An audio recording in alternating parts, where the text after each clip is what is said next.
English craftsmen built Hampton Court, a home for kings.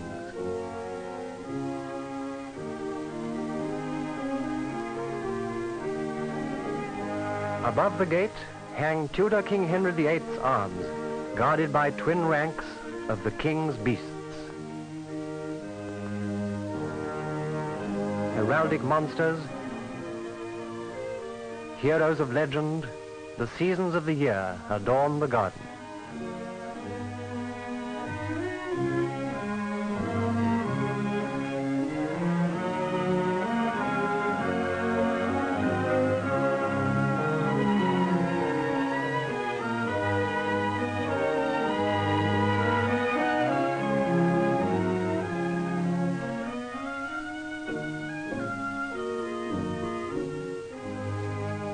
Dedicated 400 years ago to the pleasure of princes, today it is a playground for children, a refuge for the old, a place where all can find a brief moment of repose and beauty.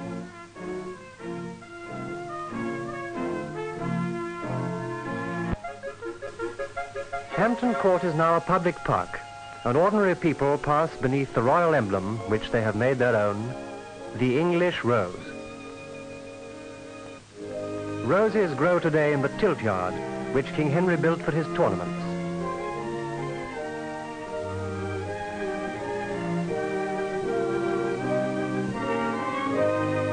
Damask roses, the oldest of all, which the Crusaders found and brought back to England. It was roses like these that grew in Temple Gardens when in 1455 one man picked a red rose and another a white rose, and for 30 years the flower of England's manhood was slain in the bloodiest of civil wars. Peace after civil war came with the Tudor kings, and a new rose grew in the gardens, blending the white of York and the red of Lancaster in its petals. And today the white and red rose grow in peace side by side along these walls.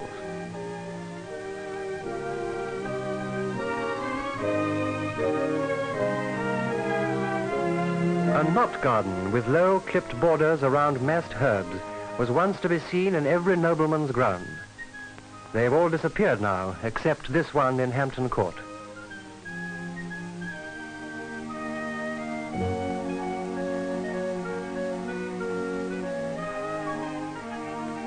The old craftsmen who built and planted so well are gone now, but their work remains.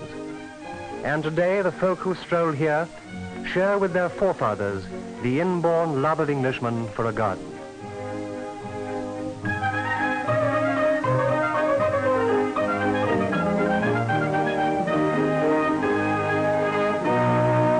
There are proofs of this love in all the parks, in all the towns.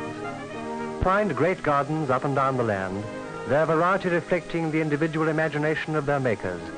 Some are formally designed, some copies from Italian models, some a happy blending of English lawn and formal pool. Some a wedding of art and nature so that you can't tell where the garden ends and the woodland begins.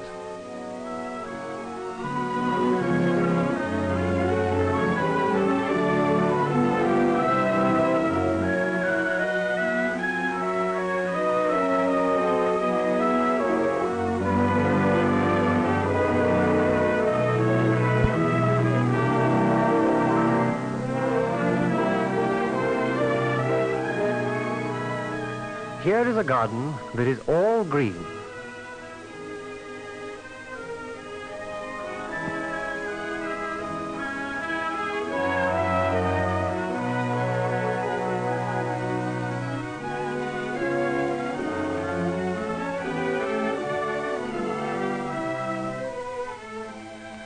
Green branches meet above, annihilating all that's made to a green thought in a green shade.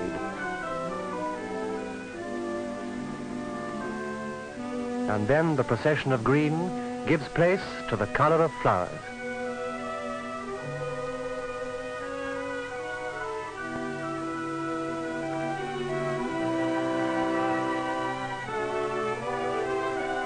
An English gardener built this miniature mountain in the heart of Buckinghamshire and planted it with flowers from every corner of the world.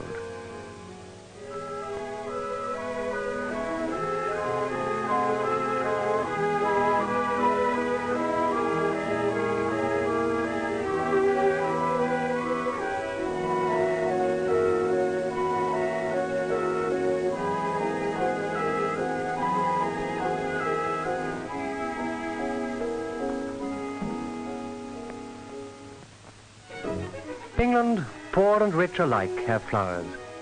Whatever the limitations of his garden, the gardener accepts them as a challenge to his skill, and his reward is so much the greater.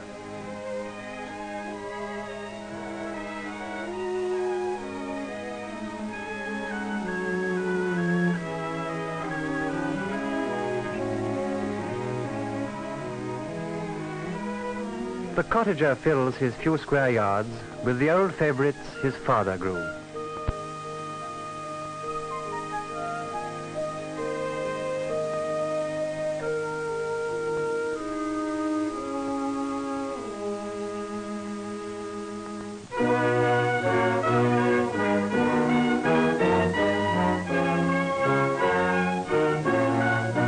The keeper of a Thames lock turns his narrow strip into a miniature Kew Gardens.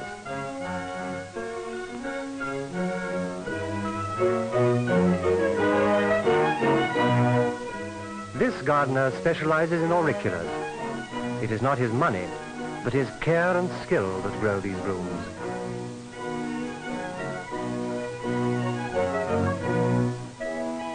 Suburban streets are bright with tiny front gardens.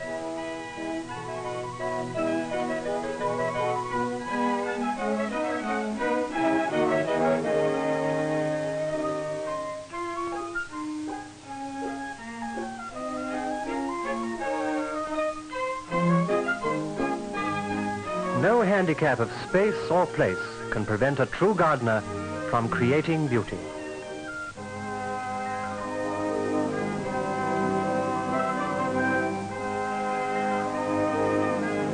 George Russell took an ordinary blue lupin. For 20 years, in his spare moments as a jobbing gardener, he experimented with it in his allotment. This is what he made. Lupins die, and all those other flowers, the favorites of other gardeners, die too.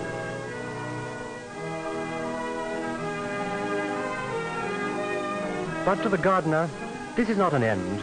It is a new and exciting beginning.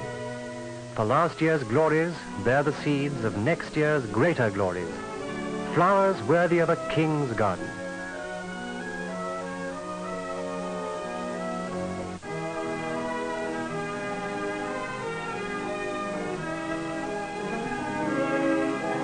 Flowers worthy of countless English gardens, great and small, in the peaceful years to come.